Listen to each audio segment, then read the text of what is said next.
E se você fosse o espadachim mais poderoso de todo o mundo? E então você fosse enganado por um amigo de infância? Só que por acaso depois disso você se tornou portador de uma magia lendária? E agora o mundo inteiro está atrás de você para obter o seu poder? Como será que você lidaria com tudo isso, hein? Bem, o nosso protagonista vai passar por tudo isso que eu acabei de falar. Salve, salve, seus otaku seguidores de Saitama, o tio Bruce está de volta para mais um vídeo.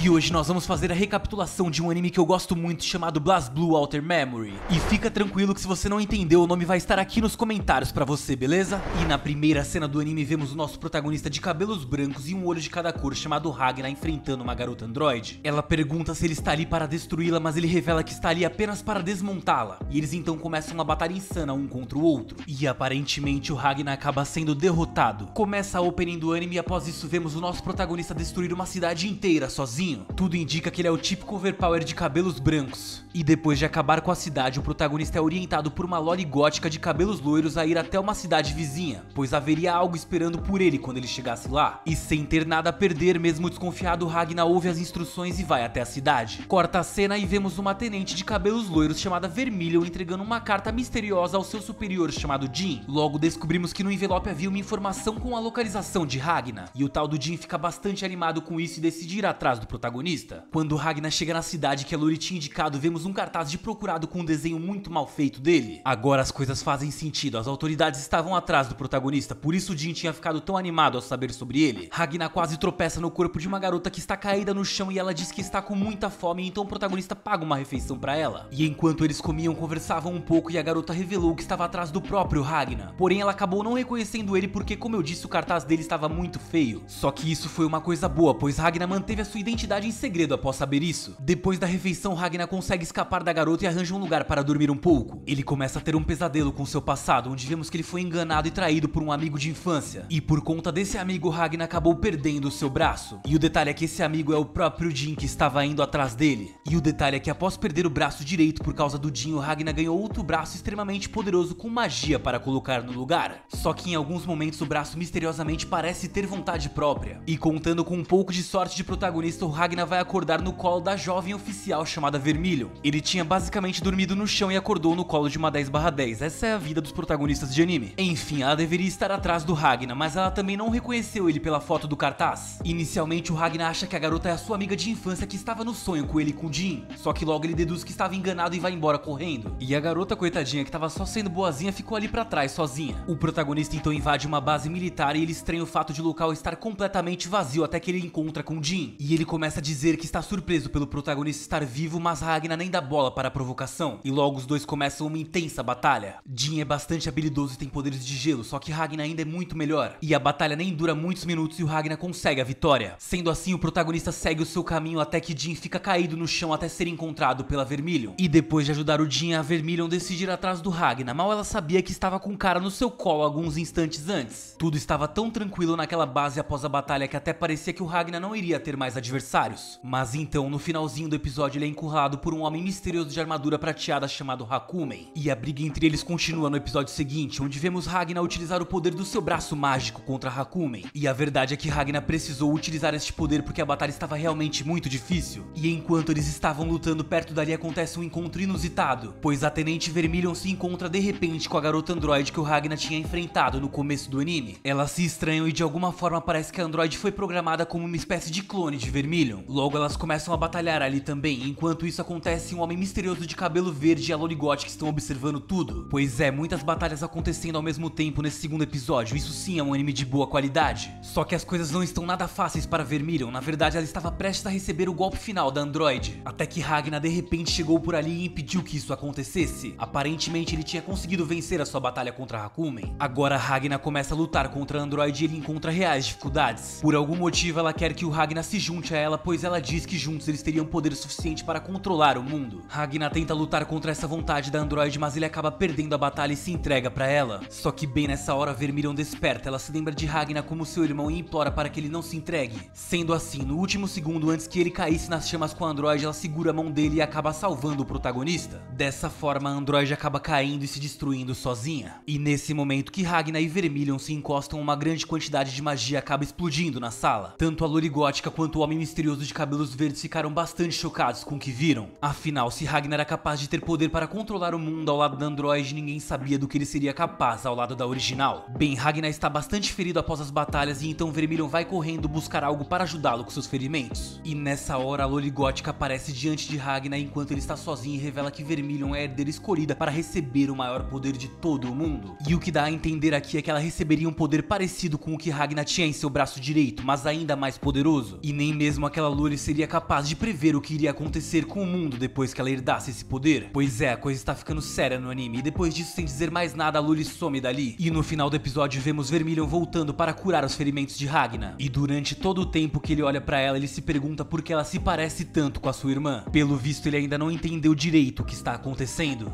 No começo do terceiro episódio, vemos que o homem de cabelos verdes se chama Terumi, e ele estava observando tudo das sombras, mas finalmente decidiu aparecer. Terumi foi o grande responsável pelas dores no passado de Ragnar, ele que tinha colocado Jin e Vermilion contra o Ragnar. Por isso, quando Ragnar olha pra ele, o protagonista se enfurece e logo começa a lutar. A Loli gótica também aparece e diz que Ragnar estava muito ferido, sem condições de lutar naquele momento, só que o protagonista ignora esse aviso e vai para o combate do mesmo jeito. No entanto, logo vemos que a Loli estava certo, porque com seus ferimentos, Ragnar não conseguiu fazer muito e acabou sendo derrotado pelo Terumi. Por sorte, a Loli gótica estava por perto e conseguiu salvar Ragnar e Vermilion, teletransportando eles junto com ela para um lugar mais seguro. E nessa hora, a Loli se despede dizendo que tem coisas a tratar após o surgimento do Terumi e deixa Ragnar e Vermilion para trás. Vermilion começa a questionar Ragnar sobre o passado dos dois juntos, porém o protagonista é bastante grosseiro e manda a garota embora. E mesmo muito decepcionada, Vermilion escuta as ordens dele e deixa Ragnar sozinho ali. E logo entendemos que Ragnar fez isso para deixar Vermilion segura, pois logo ele sentiu a presença de um caçador de recompensas. Como ele era o homem mais procurado do mundo, esse jovem caçador surgiu do nada e começou a lutar com Ragnar mesmo com ele ferido. Em outra cena, vemos Terumi voltando a agir como um militar bonzinho, informando ao seu superior pelo telefone sobre Vermilion. De acordo com ele, Vermilion agora estava pronta para receber o maior poder de todo o mundo. Um poder que seria capaz de causar a destruição em massa se assim eles desejassem. A cena volta para Ragnar e vemos que ele está tendo grandes dificuldades na batalha. Afinal, o protagonista simplesmente emendou 3 batalhas consecutivas sem ter nenhum descanso. Sendo assim, tudo que ele conseguiu fazer foi acertar um golpe para conseguir escapar e dispersar o seu perseguidor. Depois disso, Ragnar acaba caindo inconsciente no chão. Felizmente, ele foi encontrado pela garota misteriosa que ele tinha pagado um almoço, aquela mesma do primeiro episódio, e ela levou ele até uma médica para que ele fosse finalmente tratado. Logo, descobrimos que a garota que salvou ele se chamava Tal, e a linda médica que iria cuidar dele se chamava Lishit. Graças a ela, Ragnar ainda estava vivo, e por mais que Tal atrapalhasse o tratamento querendo se divertir, tudo ficou bem. Em seguida, vemos um homem mascarado misterioso chegando na ilha, e também vemos que Jin despertou após a batalha contra Ragnar. Assim acaba o terceiro episódio e parece que as coisas estão prestes a esquentar. O quarto episódio se inicia com uma garota Neko de cabelos rosados selando o tal do Hakumen, e ela diz que Hakumen deu bastante trabalho pra ela, e por isso ela prendeu ele em um selamento. Ele tenta se livrar, mas não consegue e acaba ficando preso ali mesmo. Em outra cena, vemos que a Loli gótica está em uma espécie de conselho de divindades, onde todos estavam falando sobre o futuro do planeta, e o detalhe é que tudo isso aconteceu só pelo fato de Vermilion ter despertado para o seu poder. Então isso indica que o poder dela deve ser simplesmente assustador. Enquanto isso, Ragnar ainda está na casa de Tal para cuidar de seus ferimentos. Ele precisa comer uma comida asquerosa para isso, mas até que ele acaba gostando do sabor. Vermilion está separada dele, mas ela também não está mais sozinha. Ela encontrou Makoto, uma companheira militar dela. Makoto então revela que Jin abandonou os militares, que agora tanto ele quanto Vermilion estavam sendo perseguidos. Tudo isso por supostamente eles terem se envolvido com Ragnar. Então foi dada uma ordem oficial para que eles fossem eliminados quando encontrados. Mas Makoto não concordava com isso e por isso revelou toda a verdade para Vermilion. Assustada com tudo o que ouviu de Makoto, Vermilion decide encontrar Ragnar mais uma vez para conseguir explicações do seu passado. E por sorte ela acaba se encontrando com Lishit, a médica que estava cuidando do Ragnar. De início, Lishit não conseguiu confiar nas intenções de Vermilion, só que depois de ouvir a explicação dela, ela conseguiu dar um voto de confiança nela. Sendo assim, Lishit decide levar Vermilion até o protagonista. E quando Vermilion se encontra com Ragnar, ela pergunta sobre a relação dele com Jin, mas Ragnar não fala muito sobre o assunto e diz que eles são apenas rivais. Enfim, ele tá fazendo jogo duro com ela, mas mesmo assim ela não abandonou ele e ajudou ele a enfaixar os seus ferimentos. E aos poucos vemos que Ragnar vai confiando mais nela. E sobre o Jin, vemos que ele realmente fugiu e está bastante ferido, só que ele deixa claro que está indo atrás do Ragnar para se vingar. Então na última cena do episódio vemos que Terumi finalmente se encontrou com um homem mascarado misterioso. Agora eles estão prontos para colocar o plano deles em ação. E bem, assim acaba o quarto episódio e também o nosso recap. Se vocês querem uma parte 2, comentem aqui pra eu saber. E se vocês gostaram do vídeo, por favor não esqueçam de deixar deixar o like porque ajuda muito o canal. E inscreva-se aqui também para receber as melhores notificações sobre anime. E por hoje é só, a gente se vê no próximo recap. Valeu!